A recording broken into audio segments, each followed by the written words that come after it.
నమస్కారం మహల్య TV news కి స్వాగతం. ఈనాటి వార్తా విశేషాలు. ఏపీ సీఎం చంద్రబాబు కీలక ప్రకటన చేశారు. వచ్చే ఏడాది నుంచి యూరియా వాడకం తగ్గించే రైతులకు ప్రోత్సాహకాలు అందిస్తామని చెప్పారు. తగ్గించే ప్రతి కట్టకు 800 రూపాయలు నేరుగా రైతుకు అందిస్తామని చెప్పారు. రైతు నష్టపోకూడదు, ప్రజారోగ్యం బాగుండాలని పేర్కొన్నారు. కలెక్టర్ల సదస్సులో వ్యవసాయ రంగంపై చర్చ సందర్భంగా ఆయన మాట్లాడారు. యూరియా ఎక్కువ వాడటం వలన క్యాన్సర్ వస్తుంది. దీని వాడకంపై రైతుల్లో చైతన్యం తీసుకొని రావాలి. ఏపీలో క్యాన్సర్ టాప్ 5 రోగాల జాబితాలో ఉంది. వాడకం ఇలాగనే కొనసాగితే క్యాన్సర్ లో నెంబర్ 1 కి వెళ్లిపోతాం. వచ్చే ఏడాది నుంచి ఎంతవరకు అవసరమో అంత వినియోగించాలి. మైక్రో న్యూట్రియన్స్ సప్లిమెంట్స్ కింద ఇవ్వాలి. యూరియా ఎక్కువ వాడితే ఎక్కువ పంట వస్తుందని అనుకోవటం సరికాదు. దీని అతి వాడకంపై పంజాబ్ ను కేసు స్టడీగా చూడాలని చంద్రబాబు తెలిపారు. మైక్రో న్యూట్రియంట్స్ ఇవ్వడం చాలా రోజుల నుంచి నేనున్నప్పుడంతా కూడా దాని మీద ఫస్ట్ ప్రియారిటీ పెడుతున్నాం. Body needs protein, carbohydrates, to certain extent fat and micronutrients. Same thing, land needs all micronutrients and balancing all factors. దాని బదులు మనం ఏం చేస్తున్నాం అంటే టు స్టిమ్యులేట్ మనుషులను స్టీరాయిడ్స్ వాడినట్టు యూరియా వాడుతున్నాం. That is the biggest problem. Urea వల్ల క్రాప్ ఎక్కువ వస్తుందని ఆశతో యూరియా వాడుతున్నారు. నేను చాలాసార్లు మీకు చెప్పాను, Punjab is a case study. పంజాబ్లో ఈరోజు 2 trains every day cancer patients it is carrying to Delhi.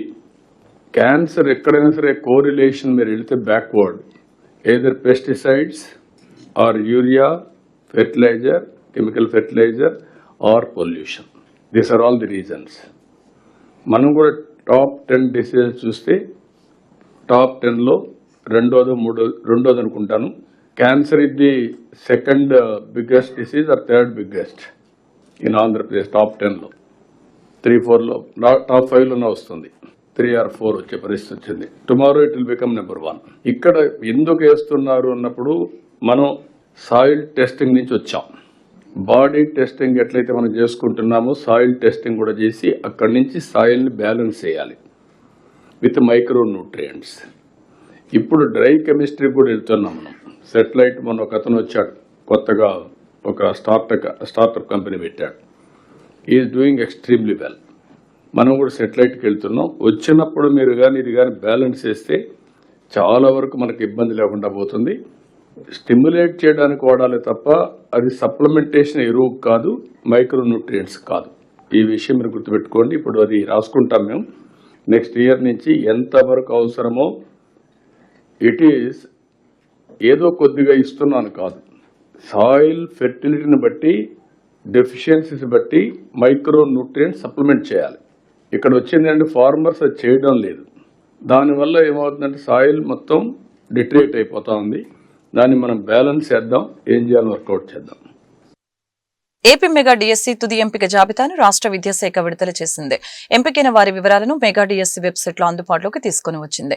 ఈ మేరకు అధికారులు వెల్లడించారు. ఎంపిక జాబితాను జిల్లా కలెక్టర్, జిల్లా విద్యాశాఖ అధికారి కార్యాలయంలో అందుబాటులో ఉంచనున్నారు. కూటమి ప్రభుత్వం అధికారంలోకి వచ్చాక 16,347 ఉపాధ్యాయ పోస్టుల భర్తీకి మెగా డిఎస్సీ ప్రకటనను ఏప్రిల్ 20న విడుదల చేసింది. 3,36,300 మంది అభ్యర్థులు 5,77,675 దరఖాస్తుల్ని సమర్పించారు. జూన్ 6 నుంచి జూలై 2 వరకు 2 విడతలుగా ఆన్లైన్ లో పరీక్షలు నిర్వహించారు. జులై 5న ప్రాథమిక కీ, ఆగస్టు 1న తుది కీ విడుదల చేశారు. టెట్ కు 20% వెయిటేజీ ఇచ్చారు. 7 విడతలుగా అభ్యర్థుల ధృవపత్రాల పరిశీలనను అధికారులు పూర్తి చేశారు. 47 పోస్టులు నోటిఫై చేస్తే ఈ రోజు సెలక్షన్ లిస్ట్ లో 15,941 పోస్టులకి మనం అపాయింట్మెంట్ లెటర్స్ ఇస్తున్నాము. 406 పోస్టులకి ఆ రోస్టర్కు సంబంధించిన క్యాండిడేట్స్ లేకపోవడం వల్ల ఇది క్యారీ ఫార్వర్డ్ వేకెన్సీ కింద మనం తీసుకుంటాము. మరి ఒక శుభ పరిణామం ఏమిటంటే ఈరోజు ఎవరైతే ఈ ఫైనల్ సెలక్షన్ లిస్టులో ఉన్నారో 15,941 క్యాండిడేట్స్, దాంట్లో 7,955 మహిళలు ఉన్నారు, 7,986 పురుషులు ఉన్నారు. అంటే లేడీస్ 49.9%, మెన్ వచ్చి 50.1%. అంటే సమానంగా మహిళలు ఆల్మోస్ట్ 50-50 రావటం చాలా సంతోషంగా ఉంది. వీళ్ళందరికీ కూడా 19న ఈ నెల 19వ తారీఖున ముఖ్యమంత్రి గారి చేతుల మీదుగా, అలాగే మరి ఉప ముఖ్యమంత్రి, మా మంత్రి గారు, మిగతా మంత్రివర్యులు, శాసనసభ్యులు అందరూ సమక్షంలో ఒక పండుగ వాతావరణంలో అందరికీ అపాయింట్మెంట్ లెటర్స్ అందించడం జరుగుతుంది. వీళ్ళకి ఎవరైతే సెలెక్ట్ అయ్యారో ఈ క్యాండిడేట్స్, వీళ్ళకి ఈ నెల 22 నుంచి 29 వరకు అలాట్ అయిన జిల్లాల్లో వాళ్ళకి ట్రైనింగ్స్ కూడా ఏర్పాటు చేయడం జరుగుతుంది. ఆ ట్రైనింగ్స్లోనే కౌన్సిలింగ్ కూడా చేసి వాళ్ళకి ప్లేస్ ఆఫ్ పోస్టింగ్స్ కూడా ఇవ్వటం జరుగుతుందని చెప్పి మీకు తెలియజేస్తున్నాను. దీనిలో వెయిటింగ్ లిస్ట్ కానీ సెకండ్ లిస్ట్ కానీ ఉండదు. ఇది ఫైనల్ సెలెక్షన్ లిస్ట్. ఏదైతే 406 ఫిల్ కాలేదో అవి నెక్స్ట్ డిఎస్సికి తీసుకొని వెళ్ళటం జరుగుతుంది. మా మంత్రి గారు ఇదివరకే అనౌన్స్ చేసినట్టుగా ప్రతి సంవత్సరం వేకెన్సీ పొజిషన్ చూసుకొని అవసరాన్ని బట్టి డిఎస్సి ఎవ్రీ ఇయర్ కండక్ట్ చేస్తామని కూడా మంత్రి గారు ఆల్రెడీ అనౌన్స్ చేశారు.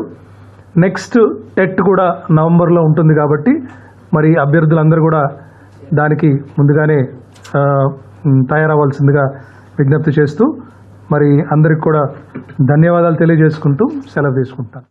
ఉత్తమంగా పనిచేసి మెరుగైన ఫలితాలు సాధించే దిశగా అధికారులు పనిచేయాలని ఆర్థిక శాఖ మంత్రి పయ్యావుల కేశవ్ సూచించారు. నిరంతరం ఉత్సాహంతో ఉంటే సీఎం చంద్రబాబు నేతృత్వంలో పనిచేయడం అందరికీ స్ఫూర్తిదాయకమని చెప్పారు. యువ అధికారులు నేర్చుకోవటానికి అపార అనుభవం ఉన్న నాయకుడి నాయకత్వంలో పనిచేస్తున్నామని గ్రహించాలని అన్నారు. కామన్ మ్యాన్ కి ఇప్పటికీ కూడా collector is the face of the government. So deliverables అన్ని వెళ్లాల్సింది, జిల్లా యంత్రాంగంలో పనితీరు ఇంప్రూవ్ కావాల్సింది, కీలకమైనటువంటి స్థానం కలెక్టర్. అందులో మీ కెరియర్లో this is the most aspired post.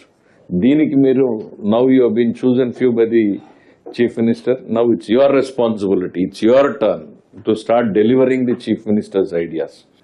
నాకు ఒక 30 సంవత్సరాల ఎంతో సుదీర్ఘ పయనం చేశాను నేను. 30 సంవత్సరాలలో ప్రతిరోజు ఏదో ఒక కొత్త విషయాన్ని కొత్తగా ఆలోచించే ఎనర్జీ జీలు ఉన్నటువంటి వ్యక్తి. ఆయన ఎదురుగా చెప్పడం కాదు, ఇట్స్ రేరెస్ట్ ఫినామినా. ఒక మనిషిలో ఇట్లా ఉండడం, ఒక తపన, ఆరాటం, ఇంకా ఏదో చేయాలి, ఇంకా బెటర్గా చేయాలి, ఇంకా అద్భుతంగా చేయాలి అనేటువంటి నెవర్ ఎండింగ్ జీల్ ఉన్నటువంటి లీడర్తో పనిచేయడం is the greatest opportunity for you to rise your benchmarks, to rise your capabilities.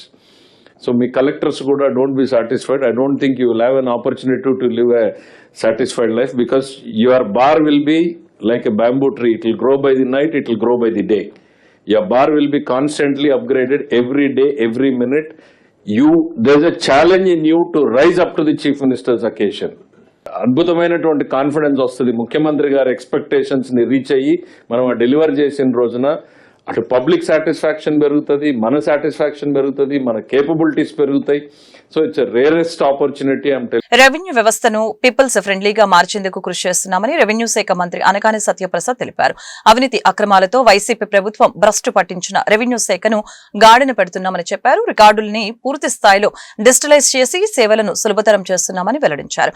ప్రభుత్వానికి కలెక్టర్లే ముఖచిత్రమన్న అనగాని అందరం కలిసి పనిచేస్తూ 15% వృద్ధి రేటు సాధించి రాష్ట్రాన్ని ప్రథమ స్థానంలో నిలబెడతామని పిలుపునిచ్చారు. గత ప్రభుత్వం అసమర్థం, మితిమీరిన అవినీతి కారణంగా రెవెన్యూ శాఖ భ్రష్టు పట్టింది. రెవెన్యూ శాఖను పటిష్టం చేసేందుకు అనేక సంస్కరణలు తీసుకురావడం జరిగింది. ఈ ప్రభుత్వం విజయాన్ని కొలిచేది ఏదో ఫైళ్లతో గానీ నివేదికలతో గానీ కాదు. ఒక పౌరుడు రెవెన్యూ సేవను ఎంత త్వరగా, ఎంత నాణ్యతంగా పొందగలడో అనేదే ముఖ్యం. ప్రజా సమస్యలను ఎప్పటికప్పుడు పరిష్కరించుకునేందుకు ప్రజా పరిష్కార విధానం PGRS తీసుకొచ్చాం. నాలా చట్టాన్ని రద్దు చేయడం, భూ యజమానులకు, పారిశ్రామికవేత్తలకు, అలాగే రియాలిటీ సంస్థలకు ఎలాంటి ఇబ్బందులు లేకుండా ఈజ్ ఆఫ్ డూయింగ్ బిజినెస్కు బాటలు వేశాం. రీసర్వే చేసిన గ్రామాల్లో రాజముద్రతో పాటు QR కోడ్తో కలిగిన కొత్త 21 లక్షల కొత్త పట్టాదారు పాస్ పుస్తకాలు పంపిణీకి సిద్ధంగా ఉన్నాయి. వీటిని గౌరవ ముఖ్యమంత్రి గారి చేతుల మీదుగా అతి త్వరలో పంపిణీ చేయబోతా ఉన్నాం. అంతేకాదు, రిజిస్ట్రేషన్ అయిన వెంటనే భూ యజమానికి సుమోటోగా పట్టాదారు పాస్ పుస్తకం ఇచ్చేలాగా కసరత్తు కూడా చేస్తా ఉన్నాం. ప్రజలు ఆస్తులకు భద్రత కల్పించడం కూటమి ప్రభుత్వం యొక్క బాధ్యత. అందులో భాగంగానే ల్యాండ్ టైటిలింగ్ యాక్ట్ రద్దు చేశాం. ప్రభుత్వ భూములను తప్పుగా రిజిస్ట్రేషన్ చేస్తే వాటిని రద్దు చేసే అధికారులు కలెక్టర్లకు ఇప్పటికే ఇచ్చాం. వ్యవసాయ భూములను మాదిరి అర్బన్ ల్యాండ్కు కూడా ఆటోమేటేషన్ను విజయవంతంగా చేస్తా ఉన్నాం. దీన్ని రాష్ట్రంలో త్వరలో మేము రాష్ట్ర వ్యాప్తంగా కూడా విస్తరిస్తూ ఉన్నాం. గౌరవ ముఖ్యమంత్రి గారి సూచనల మేరకు రికార్డులన్నింటినీ కూడా పూర్తి స్థాయిలో డిజిటలైజేషన్ చేసి ఆ రికార్డులను ప్రజలకు అందుబాటులో ఉంచుతాం. తద్వారా వివాదాలకు తావు లేకుండా వ్యవస్థను ఏర్పాటు చేస్తాం. మొత్తంగా రెవెన్యూ వ్యవస్థను పీపుల్స్ ఫ్రెండ్లీగా మార్చడానికి అందుకు మీ అందరూ సహకారం కూడా చాలా అవసరం. బాధ్యతతో గుంటూరు తూర్పు నియోజకవర్గం పరిధిలో పనులు పూర్తి చేయని కాంట్రాక్టర్లని బ్లాక్ లిస్ట్ లో పెడతామని ఎమ్మెల్యే మహమ్మద్ నజీర్ హెచ్చరించారు. అవసరం అనుకుంటే బిల్లులు నిలిపివేస్తామని స్పష్టం చేశారు. టెండర్లు పొందిన కాంట్రాక్టర్లు నిర్దేశిత సమయంలోనే అభివృద్ధి పనులు పూర్తి చేయాలని ఆయన ఖరాఖండిగా చెప్పారు. సోమవారం గుంటూరు తూర్పు నియోజకవర్గం పరిధిలో ముంపుకి గురైన ప్రాంతాలను ఎమ్మెల్యే సందర్శించారు. వర్షపు నీటితో ఉన్న వీధులను ఆయన పరిశీలించారు. బురదమయమైన రోడ్లపై ఎమ్మెల్యే నడుస్తూ కార్పొరేషన్ సిబ్బందిని అప్రమత్తం చేశారు. వర్షపు నీరు నిల్వ ఉండకుండా సహాయక చర్యలు చేపట్టాలని ఇంజనీరింగ్ అధికారుల్ని ఆదేశించారు. డ్రైన్లకు అడ్డుపడిన వ్యర్థాలను తొలగించాలని సూచించారు.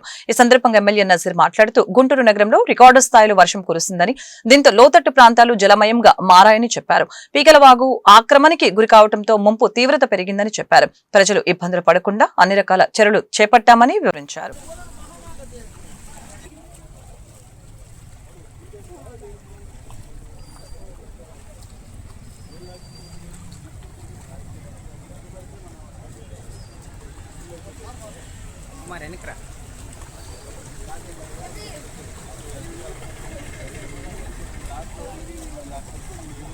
నిన్న మొన్న కురిసినటువంటి వర్షాలకు లోతట్టు ప్రాంతాలకు ఉన్నటువంటి తూర్పు నియోజకవర్గంలో సంగడిగుంట, అలాగే ఆనందపేట, బారమేం పంజా, బాలాజీనగర్, అలాగే గడ్డిపాడు అనేక ఏరియాల్లో నీట మునిగినటువంటి పరిస్థితులు ఉన్నాయి. వాటిని కూడా పరిశీలించి నగరపాలక సంస్థ సిబ్బంది మరియు శానిటరీ విభాగం అధికారులందరినీ కూడా అప్రమత్తం చేస్తూ, ముఖ్యంగా కొన్ని చోట్ల కొత్తగా రోడ్లు ఏర్పాటు చేయడం, అవి పూర్తి కాకపోవడంతో నీళ్లు మరింత ఎక్కువ అవడం, అలాగే పీకలవాగు ఎంక్రోచ్మెంట్స్ డ్రైన్ల మీద ఎంక్రోచ్మెంట్ జరిగి వాళ్ళు తీయకపోవడంతో ఆ డ్రైన్ చిన్నదవడం వల్ల వచ్చేటువంటి వర్షపు నీళ్లు కానీ మురికి నీరు కానీ ఇళ్లలోకి ప్రవేశించి అనేక రకాలుగా ఇబ్బందులు పడుతున్నటువంటి పరిస్థితులు ఉన్నాయి. ఇప్పటి నుంచి ప్రత్యేకమైనటువంటి శ్రద్ధ తీసుకొని ఈ ప్రాంతాల్లో ఈ పీకలవాగు ఎక్స్టెన్షన్ దగ్గర నుండి అలాగే రోడ్లు పూర్తి కానటువంటి రోడ్లు వెంటనే అధికారుల ద్వారా అలాగే కాంట్రాక్టర్లు కూడా వాళ్ళకి గట్టిగా చెప్తూ, ఎందుకంటే ఒక కాంట్రాక్టర్ మొదలు పెట్టిన తర్వాత వెంటనే 2-3 నెలల్లో పూర్తి చేయాల్సినటువంటి పనులను తాత్సారం చేస్తున్నటువంటి కాంట్రాక్టర్ బిల్లులు ఆపేయమని చెప్పి కూడా కమిషనర్ గారికి చెప్తూ, అంతేకాకుండా ఇంకొకసారి కాంట్రాక్టర్లను కూడా మనవి చేస్తూ ఉన్నాం. మీరు మొదలు పెట్టినటువంటి పనిని గుంటూరు తూర్పు నియోజకవర్గంలో వెంటనే పూర్తి చేసేటట్టయితేనే పనులు మొదలు పెట్టండి. లేకపోతే మాత్రం మీరు మొదలు పెట్టిన తర్వాత పనులు పూర్తి చేయకపోతే మాత్రం తగు చర్యలు తీసుకుంటామని చెప్పి కూడా ఈ సందర్భంగా హెచ్చరించారు. మాజీ మంత్రి డొక్కా మాణిక్యవర ప్రసాద్ పై తాడికొండ నియోజకవర్గం వైసీపీ కన్వీనర్ డైమండ్ బాబు ఓ రేంజ్ లో ఫైర్ అయ్యారు. గుంటూరు జిల్లా వైసీపీ కార్యాలయంలో ఏర్పాటు చేసిన మీడియా సమావేశంలో ఆయన మాట్లాడుతూ, తెలుగుదేశం పార్టీ కండవాకి కృతజ్ఞతగా డొక్కా మాణిక్యవర ప్రసాద్ వైసీపీపై విమర్శలు చేస్తున్నారని మండిపడ్డారు. డొక్కా లోపాయికారి ఒప్పందాలపై వైసీపీ క్రమశిక్షణ చర్యలు తీసుకోబోతుందని తెలిసి పార్టీ ఫిరాయించారని ఆరోపించారు. టీడీపీలో పదవులు లేకపోయినా వైసీపీని తిట్టే ఉద్యోగమైనా ఇవ్వమని చంద్రబాబుతో డొక్కా కాలబేరానికి వెళ్లారని చెప్పారు. ఆ క్రమంలోనే బాబుపై కృతజ్ఞతతో జగన్మోహన్ రెడ్డి సజ్జలపై విమర్శలు చేసుకుంటూ శేష జీవితాన్ని గడుపుతున్నారని ఎద్దేవా చేశారు. ప్రజలంతా గమనిస్తూనే ఉన్నారని, ఆయన చరిత్రహీనుడిగా మిగిలిపోతారని జోసిన్ చెప్పారు. సజ్జల రామకృష్ణారెడ్డి గారు వేటివ్ న్యూస్ వాళ్ళతోటి ఇంటర్వ్యూలో వేటివ్ న్యూస్ వాళ్ళు ఇంటర్వ్యూ అయిపోయే దశలో చివరిలో రాజధాని గురించి సజ్జల రామకృష్ణారెడ్డి గారిని ఒక ప్రశ్న అడిగారు. ఒకవేళ మీరు కనుక అధికారంలోకి వస్తే రాజధాని ఇక్కడే ఉంటుందా ఏంటని అడిగారు. ఆయన స్పష్టంగా 2 మాటలు చెప్పారు. 2 మాటలు ఏంటంటే, తాడేపల్లి నుంచి జగన్మోహన్ రెడ్డి గారు ముఖ్యమంత్రి అయిన తర్వాత రాజధాని అమరావతి నుంచే పరిపాలన సాగిస్తాం మేము, అందుట్లో ఎటువంటి ఇది లేదని చెప్పి చాలా స్పష్టంగా చెబుతూ, మా మాట ఏంటంటే తెలుగుదేశం ప్రభుత్వాన్ని నమ్మి పొలాలు ఇచ్చినటువంటి రైతులు నష్టం జరగకూడదు, వాళ్ళకి ఇబ్బంది జరగకూడదు, కాబట్టి వాళ్ళకి ఇవ్వాల్సినటువంటి ప్లాట్లు వాళ్ళకి ఇచ్చేసేసి వాళ్ళకి మౌలిక సదుపాయాలు చేసే విధంగా వైఎస్ఆర్ కాంగ్రెస్ పార్టీ అడుగులు వేస్తుందని చెప్పి చెప్పారు. దీంట్లో తప్పేంటి అనేది మాకు అర్థం కావట్లా. ఎందుకంటే ఆయన మాట్లాడిన వెంటనే తెనాలి ఎమ్మెల్యే శ్రావణ్ కుమార్ గారు, డొక్కా మాణిక్యవర ప్రసాద్ గారు, తాడికొండ ఎమ్మెల్యే శ్రావణ్ కుమార్ గారు ఇంటి పేరు తెనాలి శ్రావణ్ కుమార్ గారు వాళ్ళు మాట్లాడుతూ ఉంటే మాకు చాలా ఆశ్చర్యం కలుగుతూ ఉంది. సజ్జల రామకృష్ణారెడ్డి గారు మాట్లాడిన మాటని 100% స్వాగతించాలి తెలుగుదేశం పార్టీ నాయకులు, తెలుగుదేశం పార్టీకి సంబంధించిన అధికార పార్టీ వాళ్ళు. రాజధాని ఇక్కడ మేము కడతాము, మేము చేస్తామని అంటే మేము ఇప్పటి వరకు కూడా తెలుగుదేశం ప్రభుత్వంలో చేస్తున్నటువంటి వాళ్ళు చేస్తున్నటువంటి లోపాలను మేము చెప్తా ఉన్నాం. మిమ్మల్ని నమ్మి రైతులు పొలాలు ఇచ్చారు, వాళ్ళని మోసం చేయమాకండి, వాళ్ళని ఇబ్బంది పెట్టమాకండి అని చెప్తా ఉన్నాం. దానికి వాళ్ళు జగన్మోహన్ రెడ్డి గారు మోసగాడు, సజ్జల రామకృష్ణారెడ్డి గారు మోసగాడు, మరో పక్క చూస్తే డొక్కా మాణిక్యప్రసాద్ గారు చూస్తే సజ్జల రామకృష్ణారెడ్డి గారిని వ్యక్తిగత దోషంలో తిట్టడం, సజ్జల రామకృష్ణారెడ్డి గారు వాళ్ళ అబ్బాయిని వ్యక్తిగత దోషంలో తిట్టడం. సజ్జల గారు మాట్లాడింది ఏంటి, మీరు మాట్లాడుతుంది ఏంటి? మీరు ఏదైనా ఉంటే రాజధాని గురించి మీరు మాట్లాడండి, తప్పులేదు. అంతే తప్పనిచ్చి డొక్కా మాణిక్యప్రసాద్ గారిని నేను సూటిగా ఒక ప్రశ్న అడుగుతా ఉన్నా. నేను తాడికొండ నియోజకవర్గంతో నీకు సంబంధం ఏంటి? టెక్నాలజీ తెలిసిన సీఎం చంద్రబాబుకి తురకపాలెం గ్రామంలో వరుస మరణాలకి కారణం తెలుసుకోలేకపోవడం విడ్డూరంగా ఉందని ప్రతిపాడు నియోజకవర్గం వైసీపీ కన్వీనర్ మలసాని కిరణ్ కుమార్ ఎద్దేవా చేశారు. ఈ మరణాలకి కూటమి ప్రభుత్వం రోజుకు ఒక కారణం చెబుతూ నటిస్తుందని మండిపడ్డారు. బాధిత కుటుంబాలకి తక్షణమే పరిహారం ఇవ్వాలని డిమాండ్ చేశారు. తురకపాలెం గ్రామంలో సురక్షిత త్రాగునీటిని అందించాలని కోరుతూ సోమవారం కలెక్టర్ గ్రీవెన్స్ లో జాయింట్ కలెక్టర్ అశుతోష్ శ్రీవాత్సవ్కి మలసాని కిరణ్ కుమార్ విజ్ఞాపన పత్రం అందజేశారు. ఈ సందర్భంగా ఆయన మీడియాతో మాట్లాడారు. తురకపాలెం గ్రామంలో వరుస మరణాల గురించి జిల్లా అధికారులకు విన్నవించినా ఎలాంటి చర్యలు తీసుకోలేదని ఆరోపించారు. ఈ మరణాలకి ప్రజాప్రతినిధులు తలో ఒక మాట చెబుతున్నారని గుర్తు చేశారు. ఇప్పటికైనా ప్రభుత్వం స్పందించి సహాయక చర్యలు చేపట్టాలని కోరారు. తురకపాలెం వరుస మరణాల సంఘటన గురించి మీ అందరికీ తెలిసిన విషయమే. ఇది ఎంతో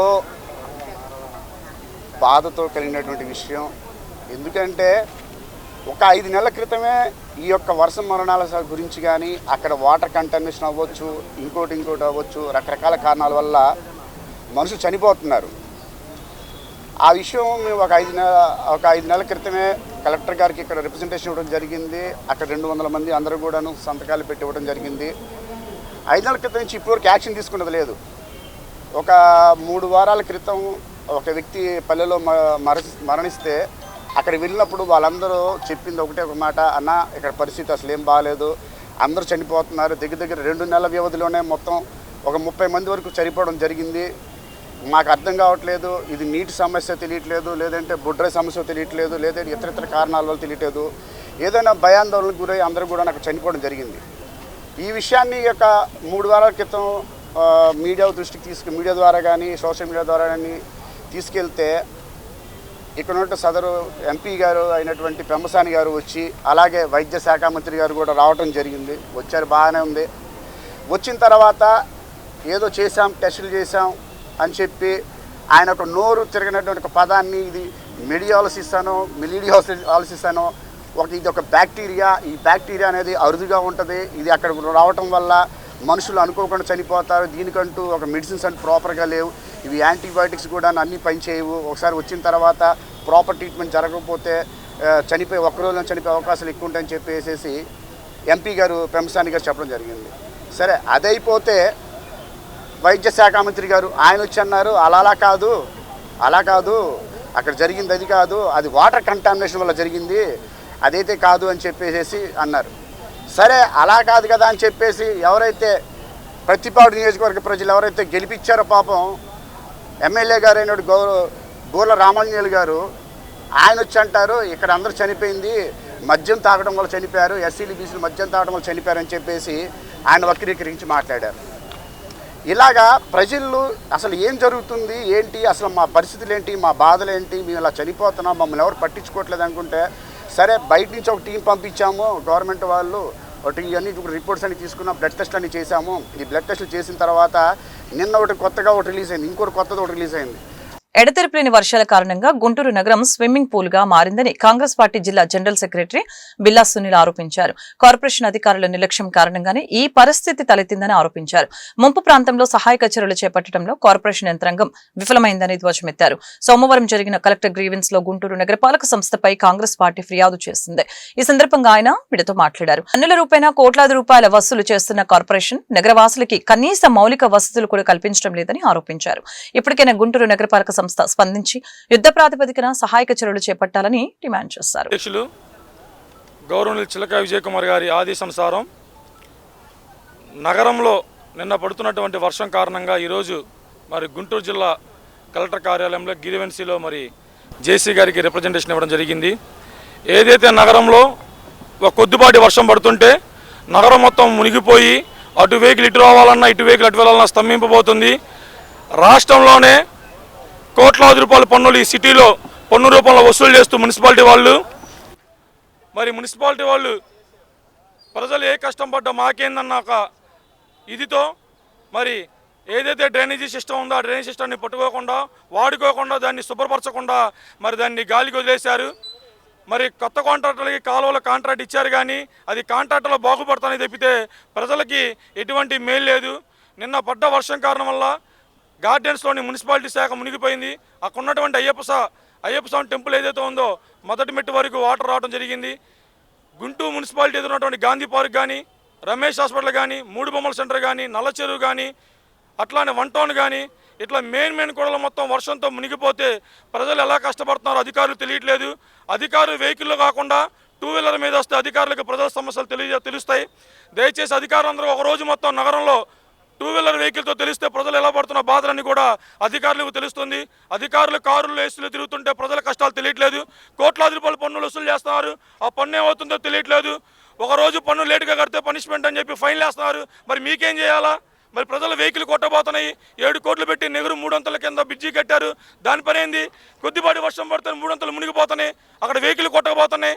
ఏటగ్రారం అండర్ గ్రౌండ్ కానీ, పేకల వాక్ కానీ, ఏటగ్రా నుంచి ఎస్పీ ఆఫీస్కి వెళ్ళే పేకల వాక్ కానీ అక్కడ బళ్ళు కొట్టకపోతున్నాయి. మరి అధికారులు కూడా పనిష్మెంట్ కింద వాళ్ళు ఫైన్ కట్టాలి ప్రతి ఒక్క కుటుంబానికి. మరి ఒక రోజు లేట్ అయితే పని మరి దానికి సంబంధించినటువంటి ఎంత ఏదో దాని డబ్బులుగా వడ్డీలు వేస్తున్నారు, కరెంటు ఛార్జీలు వడ్డీలు వేస్తున్నారు. మరి ప్రజలకు పడుతున్న కష్టాలకు ఎటువంటి లాభాలు మీరు ఇవ్వాలని చెప్పి తెలియజేస్తున్నాము. కమిషనర్ గారు, మీరు కారులో తిరిగితే కుదరదు. మీరు ఒక చిన్న బైక్ వేసుకొని మీ మున్సిపాలిటీలో ఉన్నటువంటి మీ మున్సిపాలిటీ దగ్గర నుంచి ఇటు మార్కెట్కి రావాలని చెప్పి మేము తెలియజేస్తున్నాము. అక్కడ గాంధీ పార్క్ వద్ద మోకాళ్ళతో నీళ్లు, రమేష్ హాస్పిటల్ కానీ, ఇలా నగరం మొత్తం కూడా ఒక స్విమ్మింగ్ పూల్ టైపులో మారిపోయింది. ఇది కార్పొరేషన్ కింద రాదు.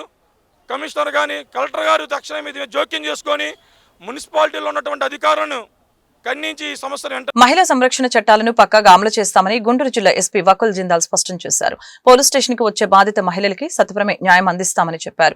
ప్రజా సమస్యల పరిష్కార వేదిక స్పందన కార్యక్రమం గుంటూరు జిల్లా ఎస్పీ కార్యాలయంలో సోమవారం జరిగింది. ఈ సందర్భంగా పలువురు బాధితులు తమ సమస్యల్ని పరిష్కరించాలని కోరుతూ జిల్లా ఎస్పీ వకుల్ జిందాల్ కి విజ్ఞాపన పత్రాలు అందజేశారు. ఆయా సమస్యల్ని సకాలంలో పరిష్కరించాలని సంబంధిత పోలీసు సిబ్బందిని ఆయన ఆదేశించారు. ఈ సందర్భంగా గుంటూరు నెహ్రూ నగర్ కి చెందిన రేవతి, అలాగే చుట్టుగుంటకు చెందిన మల్లేశ్వరి తమ సమస్యల్ని మీడియాకు వెల్లడించారు. తమకు న్యాయం చేయాలని ఎస్పీకి విన్నవించామని వివరించారు. నమస్కారం అండి, నా పేరు రేవతి, నా భర్త పేరు కిరణ్, నాకు 2 ఆడపిల్లలండి. నాకు 2008లో వివాహం జరిగింది. అప్పటి నుంచి మా ఆయన ఒక పని చేయట్లేదు, తాగి తిరుగుతూ ఉండి రోజు నైట్ ఇంటికి వచ్చి కొడతా తిడతా ఇంట్లో నుంచి 2, 3 బయటికి పంపిస్తూ ఉండేవాడు. నేను 2 ఆడపిల్లల్ని పెట్టుకొని బతుకుతున్నానండి. ఇప్పుడు ప్రస్తుతానికి ఆ బాధలు తట్టుకోలేక నేను మా అమ్మ వాళ్ళ ఇంటి దగ్గరికి వచ్చి ఉంటున్నాను. అక్కడికి వచ్చి ఏదో పని చేసుకుంటున్నా కానీ అక్కడ కూడా నన్ను ప్రశాంతంగా బతకనియట్లేదు. పిల్లలిద్దరికీ కూడా చదువు లేకుండా అయిపోతుంది. ప్లీజ్ అండి, నాకైతే చాలా అంటే చాలా బాధగా ఉంది. నేను 2 ఆడపిల్లల్ని పెట్టుకొని బయటకు వచ్చి బతుకుతున్నాను మా అమ్మతోటి. అమ్మగారికి కూడా హెల్త్ బాగోదు. నేను ఇంట్లో పాచి పనులు చేసుకుంటూ బట్టల షాప్లో చేసుకుంటూ నా 2 పిల్లల్ని చదివించుకుంటున్నాను గవర్నమెంట్ స్కూల్లో వేసుకొని. అట్లా కూడా వాళ్ళు నన్ను బతకనియట్లేదు. ఈరోజు నేను ఇక్కడికి ఎందుకు వచ్చానంటే మా ఆయన గారి తరపున ఆస్తి ఉంది, అది అత్తయ్య మావయ్య సంపాదించిన ఆస్తి. మా బావగారు, మా తోడుకోళ్ళు, మా ఆయన వాళ్ళు ముగ్గురు కలిసి మమ్మల్ని ఇంట్లో నుంచి బయటికి గెంటేశారు. ఎప్పటికీ మీరు ఇంటికి రాలేరు, ఇంట్లో మీరు ఉండలేరు, ఆస్తి కూడా మీకు గవ్వ కూడా రాదు అని చెప్పి కరాఖండిగా చెప్పేస్తున్నారు. వాళ్ళు ఇంటికి వెళ్తుంటే ఇంటికి రావద్దని చెప్పి బయటికి గెంటేస్తున్నారు. నాకు 2 ఆడపిల్లలు, వాళ్ళిద్దరిని ఈ రోజుల్లో నేను తిండి బట్టలు అయితే పెట్టగలను కానీ వాళ్ళకి మంచి పోషణ అయితే నేను ఇవ్వలేను. రేపటి రోజున వాళ్ళ భవిష్యత్తుకి వాళ్ళకి పెళ్లిళ్ళు చేయాలన్నా నేనేమి చేయలేని పరిస్థితిలో ఉన్నాను. అర్హులైన ప్రతి ఒక్క ఆటో డ్రైవర్ కి వాహన మిత్ర పథకం అమలు చేయాలని auto drivers and workers union demand చేసింది. ఎన్నికల హామీ ప్రకారం సంక్షేమ బోర్డు ఏర్పాటు చేయాలని కోరింది. ఆటో కార్మికులకి భారంగా మారిన జీవో నెంబర్ 2131లను రద్దు చేయాలని విజ్ఞప్తి చేసింది. రాష్ట్ర సమితి పిలుపులో భాగంగా auto drivers and workers union Guntur జిల్లా సమితి ఆధ్వర్యంలో స్థానిక బీఆర్ స్టేడియం స్టాండ్ వద్ద సోమవారం నిరసన ప్రదర్శన చేపట్టింది. ఈ కార్యక్రమంలో యూనియన్ జిల్లా అధ్యక్ష ప్రధాన కార్యదర్శులు మంగ శ్రీనివాసరావు, ఆకిటి అరుణ్ కుమార్, ఏఐటియుసి జిల్లా కార్యదర్శి మేడ హనుమంతరావు, కురాకుల రాంప్రసాద్, సహాయక కార్యదర్శి మహమ్మద్ బాబర్, ఏఏవైఎఫ్ జిల్లా అధ్యక్షులు జంగాల చైతన్య, ఆటో యూనియన్ నాయకులు రజాకు, గఫారి, కొండ జైరాం, సురేష్, శేఖర్ తదితరులు పాల్గొన్నారు. ఆటో కార్మికులందరికీ మీటింగ్లో యూనిఫామ్ వేసుకొని ఆ రోజు ఓట్ల కోసం మేము అధికారంలోకి వస్తే తప్పనిసరిగా ప్రతి డ్రైవర్కి 15,000 రూపాయలు ఇస్తామని చెప్పేసి ఆ రోజు హామీ ఇచ్చారు. కానీ వాటి సంవత్సరం అయినా కూడా ఇంతవరకు ఏమీ లేకుండా మొన్న ప్రకటించి దసరా నుంచి 15,000 రూపాయలు ఇస్తామని చెప్తా ఉన్నారు. అయితే 15,000 రూపాయలు అది కూడా కొన్ని నిబంధనలు పెట్టి ఇవాళ 15,000 రూపాయలు ఇస్తామని చెప్తా ఉన్నారు. ఏఐటీసీగా ఆటో యూనియన్గా ఒకటే డిమాండ్ చేస్తూ ఉన్నాం. స్టీరింగ్ పట్టుకున్న ప్రతి డ్రైవర్కి మీరు 15,000 ఇవ్వాలి తప్ప ఓనర్లకి, లైసెన్స్ ఉన్న వాళ్ళకి, లేకపోతే బ్యాడ్జ్ ఉన్న వాళ్ళు కొంతమందికి నిబంధన పెట్టడం సరైనది కాదు. అందుకని మీరు ఇచ్చిన హామీ ప్రకారంగా ప్రతి ఒక్కళ్ళకి, ప్రతి డ్రైవర్కి 15,000 రూపాయలు డిమాండ్ చేస్తాను. అదేవిధంగా ఆటో డ్రైవర్లకి విధి బండులుగా మారిన జీవో నెంబర్ 31/21 రద్దు చేస్తామని చెప్పేసి ఆ రోజు హామీ ఇచ్చారు. పెట్రోల్, డీజిల్, గ్యాస్ ధరలు విపరీతంగా పెరిగిపోయి ఇవాళ ఆటో డ్రైవర్ పరిస్థితి రోజు రోజుకి నిలగండులా మారితే వాటన్నిటిని తగ్గిస్తామని చెప్పి తగ్గించారు. ఇవాళ అవన్నీ రోజు రోజుకి విపరీతంగా పెరిగిపోతూ ఉన్నాయి. రెండోది, ఇవాళ ముఖ్యమంత్రి గారు ఎన్నికల్లో ఇచ్చిన హామీల్ని నెరవేర్చాలని ఆటో డ్రైవర్లుగా ఏఐటీసీగా రోడ్డెక్కితే ఈ కూటమి ప్రభుత్వం ఎన్నికల్లో హామీల్ని మేము నెరవేరుస్తామని చెప్పారు. అట్లాగే ఎన్నికల హామీని చంద్రబాబు నాయుడు గారు 15,000 రూపాయలు ఇస్తానని, రేపు దసరాకి ఇస్తానని చెప్పారు. అయితే దానికో ఏ హామీలు పెట్టకోకుండా ప్రతి ఒక్క ఆటో డ్రైవరు, ఆటో తోలుతున్న ప్రతి ఒక్క ఆటో డ్రైవర్కి 15,000 రూపాయలు ఇవ్వాలి. డ్రైవర్లకు ఇవ్వాలి, ఓనర్లకు ఇవ్వాలి. ఏఐటీసీగా మేము కోరుతున్నాము. అట్లాగే మీరు చెప్పిన హామీల్ని సంక్షేమ బోర్డు ఏర్పాటు చేస్తానని ఎన్నికల్లో కాకి చొట్టా వేసుకొని మీరు చెప్పిన హామీల్ని, ఎన్నికల హామీని నెరవేర్చండి. సంక్షేమ బోర్డుని ఆటో డ్రైవర్లకు ఇవ్వండి. వడ్డీ వ్యాపారస్తుడు లక్ష్మణ్ వలన నా కుమారుడికి ప్రాణహాని ఉందని, అతని నుంచి మాకు రక్షణ కల్పించి అతనిపై చట్టపరమైన చర్యలు తీసుకోవాలని జిల్లా ఎస్పీ కార్యాలయంలో నిర్వహిస్తున్న ప్రజా సమస్యల పరిష్కార వేదికలో శ్రీనగర్ కు చెందిన మిరియాల మల్లేశ్వరి ఫిర్యాదు చేశారు. ఈ సందర్భంగా ఆమె మీడియాతో మాట్లాడుతూ గుంటూరు జిల్లా మేడుకొండూరు మండలం కొత్తూరు గ్రామానికి చెందిన లక్ష్మణ్ అనే వ్యక్తి వద్ద నా కుమారుడు మిరియాల నాగేశ్వరరావు 1,10,000 రూపాయలు రోజువారీ కింద అప్పుగా తీసుకున్నారని చెప్పారు. అతని వద్ద అప్పుగా తీసుకున్న విషయం నాకు తెలియదని చెప్పారు. నా కుమారుడిని అడగ్గా గత 2 సంవత్సరాలుగా తీసుకున్న అప్పు దఫల వారీగా చెల్లిస్తూనే ఉన్నానని చెప్పాడని తెలిపారు. గత 10 రోజుల నుంచి ఇంకా అప్పు నాకు ఇవ్వాల్సి ఉంది అంటూ నా కుమారుడిని ఇబ్బందులు పెడుతున్నాడని ఆవేదన వ్యక్తం చేశారు. లక్ష్మణ్ పెట్టే బాధలు సహించలేక నా కుమారుడు ఆత్మహత్యకు పాల్పడ్డాడని తెలిపారు. లక్ష్మణ్ నుంచి నా కుమారుడికి ప్రాణహాని ఉందని, అతనిపై చట్టపరమైన చర్యలు తీసుకొని మాకు రక్షణ కల్పించి న్యాయం చేయాలని ఎస్పీని కోరినట్లు తెలియజేశారు. నా కొడుకు కాలేజ్ చదువుతున్నాడు. పిల్లలకి ఇబ్బంది అంటే డబ్బులు ఇప్పించాడు. నాకు తెలియని కూడా తెలియదు డబ్బులు ఇప్పించేసాను. ఇప్పుడు వాళ్ళు ఒత్తిడి చేస్తున్నాడు. బాబాయ్ మత్తు పిల్లలు ఎక్కారు. అప్పటికి తీసుకుంది 1,00,000 రూపాయలు అంటే ఇప్పించింది. అప్పటికి 50,000 కట్టాను తీసుకొచ్చి. ఇప్పుడు 1,10,000 కడతారా లేదా? రాత్రి ఫోన్ చేసి నాకు ఎట్లా పడితే అట్లా మాట్లాడారు. కాడతంతో మాట్లాడినట్టు కూడా మాట్లాడలేదు. ఎవరి దగ్గర తీసుకున్నారు, ఎందుకు తీసుకున్నారు? బాబు వాళ్ళ ఫ్రెండ్ అంటే అబ్బాయి కాడ తీసుకున్నాడు 1,00,000 రూపాయలు. నాకు అసలు తెలియదు సార్. కనీసం మత్తు పిల్లలు మిగిలిన తర్వాతనే తెలిసింది ఇవన్నీ నాకు. అప్పటికి 50,000 తీసుకొచ్చి ఇచ్చాము. ఇంకా 1,10,000 వాళ్ళకి 30,000 ఒకసారి, 20,000 ఒకసారి అట్లా ఇప్పించాడు. ఒకసారి నాకు కూడా తెలియదు మీ అబ్బాయి వాడుకుంది కాదు? మా అబ్బాయి వాడుకుంది కాదు సార్ ఇది అసలు. నాకు అసలు తెలియని కూడా తెలియదు. అబ్బాయి చదువుకునే అబ్బాయి ఇచ్చిన అబ్బాయి కూడా చదువైపోయిన అబ్బాయి. మా బాబుని బెదిరిస్తున్నారు సార్. అబ్బాయి నేను చచ్చిపోతాను అని అంటున్నాడు. నాకు అబ్బాయి తప్పితే ఎవరు లేదు సార్. తీసుకున్న డబ్బులు ఇవ్వాలి కదా? 50,000 ఇచ్చాం సార్. అసలు 50,000 ఇవ్వాలి సార్. అసలు ఎట్లా పడితే ఎట్లా మాట్లాడుతున్నాడు. నేను రెక్కలు కష్టమే సార్. నేను ఇల్లు లేదు, సొంత ఇల్లు ఏం లేదు, ఈయన కూడా లేదు. నేను కష్టపడితే బతకాలి. నాకు ఎట్లా కట్టి న్యాయం చేయండి సార్. ఏం కావాలి నీకు ఇప్పుడు మరి? బాబుని బెదిరిస్తున్నాడు సార్. మేము ఇస్తాం 50,000 ఇవ్వు ఎగ్గొట్టము, కానీ మాకు టైం కావాలి. బాబుని బెదిరిస్తున్నాడు. బాబు ఏం భయపడి నేను చనిపోతాను. ఈ రోజు BJP Guntur east convenor doctor Shanikkara Umashankar గారి హాస్పిటల్ నందు మండల సేవ పక్వాడ కార్యశాల మీటింగ్ జరిగింది. ఈ మీటింగ్ నందు పార్టీ అభివృద్ధి కోసం చేపట్టవలసిన పనుల గురించి చర్చించడం జరిగింది. ఈ కార్యక్రమానికి Guntur east in charge doctor Shanikkara Umashankar గారు, గుంటూరు ఈస్ట్ 6వ మండల అధ్యక్షుడు మలిశెట్టి పవన్ కుమార్, గుంటూరు జిల్లా ప్రధాన కార్యదర్శి దేశు సత్యనారాయణ, గుంటూరు కార్యదర్శి సురేష్ కుమార్ జైన్, మైనార్టీ మోర్చా షేక్ రఫీ, గుంటూరు ఈస్ట్ ప్రధాన కార్యదర్శి తల్లం మనోజ్ కుమార్, ఉపాధ్యక్షులు వేమూరి అనిల్ కుమార్, గుంటూరు ఈస్ట్ 6వ మండల కోశాధికారి దినేష్ జైన్, బూసి స్టాలిన్ బాబు మరియు వెంకటేశ్వర్లు తదితరులు పాల్గొన్నారు. ఈరోజు గుంటూరు 14వ మండలం అంటే బీజేపీ ఈస్ట్ 6వ మండలంలో సేవా పక్వాడ కార్యశాల మండల కార్యశాల జరిగింది. దీనికి మా అధ్యక్షత వహించిన దారా అంబేద్కర్ గారు, రేస్ సత్యనారాయణ గారు, అలాగే మండల అధ్యక్షులు మలిశెట్టి పవన్ గారు, సురేష్ జైన్ గారు, రఫీ గారు, మా మిత్రులందరం కలిసి ఈ యొక్క కార్యక్రమాన్ని ఎలా ముందుకు తీసుకెళ్లాలన్నది ప్లాన్ చేయడం జరిగింది. మోడీ గారు ఒక మనిషి ఒకప్పుడు, ఇప్పుడు ఒక పెద్ద శక్తి. ఆయన కాదని అడిగేసే ధైర్యం ప్రపంచంలో ఏ దేశానికి కూడా లేదు. అటువంటి మోడీ గారు జన్మదినాన్ని అందరం ఈసారి పండగలా సెలబ్రేట్ చేసుకోవాలి.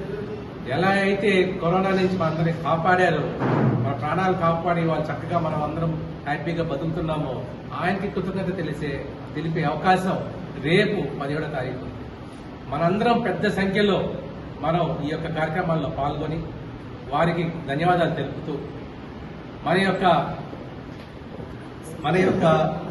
ఆనందాన్ని ఆయనతో పంచుకునే అవకాశం లేదు. ఆయన ఇందులేడు అందులేగలడు అన్నట్టుగా అంతా ఆయన చూస్తూనే ఉంటారు. మన యొక్క ఆనందంతో ఆయన సంతోషిస్తుంటారు. ఈరోజు రామతత్వం గురించి మనం మాట్లాడుతూ ఉంటాం. రాముడు ఇలా ఉంటే, రాముడు అలా ఉండేవాడు, మంచి ఎవరైనా రాజకీయం చేయాలి అంటే రాబోయే తరాలుగా మోడీ గారిని ఆదర్శంగా తీసుకొని, మోడీ గారు ఇలా చేశారు, ఇలానే చేయాలి. ఇంకా రాజకీయం అంటే దేశాన్ని కాపాడాలంటే ఇలానే కాపాడాలి అనే ఒక చరిత్ర లిఖించిన పెద్ద మహోన్నత వ్యక్తి మన మోడీ గారు. అటువంటిది ఆయన యొక్క జన్మదినాన్ని యువకులకు అందరికీ అందమయ్యేటట్టుగా ఫోటోల ద్వారా, ఎగ్జిబిషన్స్ ద్వారా, అలానే మ్యారథాన్స్ ద్వారా, రకరకాల రక్తదానం ద్వారా అందరూ కేకులు కట్ చేసుకొని పార్టీలు చేస్తుంటే మోడీ గారు చెప్పారు, మనం సేవ చేసి ప్రజలకు దగ్గర అవుదామని. ఈ యొక్క పక్షాలను అంటే సెప్టెంబర్ 17 నుంచి అక్టోబర్ 2 వరకు సేవ చేస్తూ, నిరంతరం సేవ చేస్తూ, అదే నా తత్వం అని తెలియజేస్తూ మోడీ గారి యొక్క బర్త్డే సెలబ్రేషన్స్ ని బీజేపీ ఈస్ట్ నుంచి సెలబ్రేట్ చేయాలని డిసైడ్ చేశాం. అది రాష్ట్ర పార్టీ, నేషనల్ పార్టీ యొక్క ఆదేశాల మేరకు.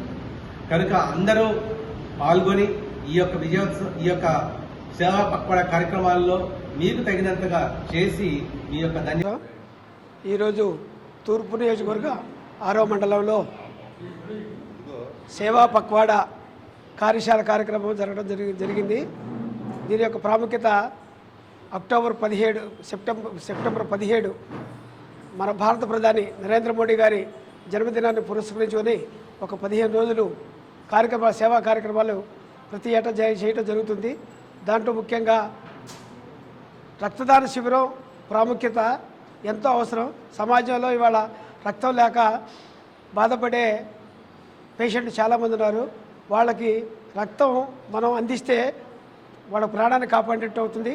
కాబట్టి రక్తదాన శిబిరాన్ని గట్టిగా మనం చేయాలని చెప్పని, రక్తం ఎక్కువగా నిల్వ ఉంచుకొని ఎవరు అడిగినా కూడా లేదనకుండా ఇచ్చే విధంగా దాన్ని మనం చూసుకోవాలని చెప్పని, రక్తదాన శిబిరానికి ఎక్కువ ప్రాముఖ్యత ఇవ్వాలని చెప్పని కూడా మనం కోరుకోవడం జరిగింది. నా పేరు డాక్టర్ దారా అంబేద్కర్, గుంటూరు జిల్లా ఎస్సీ మోర్చా అధ్యక్షుడిని. అదేవిధంగా 6వ మండలం నరేంద్ర మోడీ గారి జన్మదినాన్ని పురస్కరించుకొని సేవా పక్వాడా అనే కార్యక్రమానికి ఇన్ఛార్జిగా ఈరోజు ఈ మండలానికి రావడం జరిగింది. మండలాధ్యక్షుడు శ్రీనివాస్ గారి ఆధ్వర్యంలో ఈరోజు మలిశెట్టి పవన్ గారి ఆధ్వర్యంలో ఈరోజు సేవా పక్వాడా కార్యక్రమాలు సెప్టెంబర్ 17 నుండి అక్టోబర్ 2 వరకు ఏ విధంగా నిర్వహించాలి అనేటువంటి కార్యక్రమాలపైన చర్చించడం జరిగింది. ఆ కార్యక్రమాల ప్రాముఖ్యతని ప్రజల్లోకి తీసుకెళ్లే విధంగా నరేంద్ర మోడీ గారి జీవిత చరిత్రకు సంబంధించినటువంటి ఎగ్జిబిషన్ కార్యక్రమం నిర్వహించే విధంగా, అదేవిధంగా ఆ రోజు నరేంద్ర మోడీ గారి జన్మదినాన్ని పురస్కరించుకొని స్వచ్ఛ భారత్ కార్యక్రమం మొత్తం మండల స్థాయిలో, జిల్లా స్థాయిలో ఘనంగా నిర్వహించాలని, ఆ కార్యక్రమాన్ని విజయవంతం చేయాలని కోరుకుంటూ ఉన్నాం. అదేవిధంగా ఏదైతే నరేంద్ర మోడీ గారి జన్మదినాన్ని పురస్కరించుకొని మరొక కార్యక్రమం రక్తదాన శిబిరాన్ని ఏర్పాటు చేసి ఎక్కువ మంది యువకులు ఈ రక్తదాన శిబిరంలో పాల్గొని దేశ ప్రాముఖ్యత నరేంద్ర మోడీ గారి పట్ల ఉన్నటువంటి గౌరవాన్ని చూపే విధంగా జరపాలని, కార్యక్రమాన్ని విజయవంతం చేయాలని, అలాగే ఈ తూర్పు నియోజకవర్గ కన్వీనర్ అయినటువంటి సనకాల ఉమాశంకర్ గారికి ప్రత్యేకమైనటువంటి ధన్యవాదాలు తెలియజేస్తూ అందరికీ నమస్కారాలు తెలియజేస్తూ ఈ వార్తలు ఇంతటితో సమాప్తం. మరొక బులెటిన్ మళ్ళీ కలుద్దాం. నమస్కారం.